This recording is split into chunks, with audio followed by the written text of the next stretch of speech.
بسم اللہ الرحمن الرحیم۔ نماز تہجد کی عادت کیسے ڈالیں؟ نماز تہجد کی عادت ویسے ہی ڈالیں جیسے کسی بھی دوائی کی عادت آپ ڈالتے ہیں۔ کوئی دوائی کے قریب نہیں جاتا، کڑوی ہے نا، لیکن بڑی مشکل ہوتی ہے۔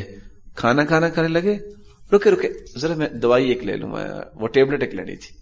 آپ صبح نہیں اٹھ سکتے، عشاء کی نماز پڑھے، 2 رکعتیں پڑھ لیں، کچھ وقت چلائیں 4 کر لیں، کچھ وقت چلائیں 6 کر لیں، کچھ وقت چلائیں 8 کر لیں۔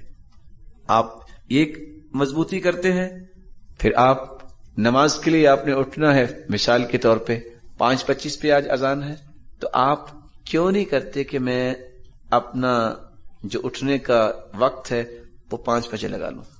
آپ اس کو کچھ دن چلائیں، پھر تھوڑا سا 10 منٹ پیچھے آ جائیں، پھر تھوڑا سا 10 منٹ پیچھے آ جائیں۔ آپ اس انداز سے اپنے آپ کو تدرج کے ساتھ پابندی کروا دیں گے۔ یہ جو انداز ہے کہ ایک مرتبہ بس آج میں نے تہجد پڑھنی ہے، خوب سیر ہو کے تہجد پڑھی اور صبح نماز پہ سوئے رہے، یہ تہجد نہیں ہے۔ عادت کا مطلب یہ ہوتا ہے کہ وہ طبیعت کا حصہ بن جائے۔ اس لیے اللہ کے رسول کا فرمان ہے جب تہجد پڑھو تو پہلی 2 رکعتیں لمبی نہ کرو، پہلی 2 رکعتیں ہلکی پھلکی پڑھو تاکہ دل اور مائل ہو کہ میں نے پڑھنا۔ اگر پہلی 2 میں تھک جائے تو پھر 2 ہی ہوں گی، باقی تو نہیں کر سکے گا۔ اس لیے آہستہ آہستہ اپنے آپ کو اس کے لیے تیار کریں۔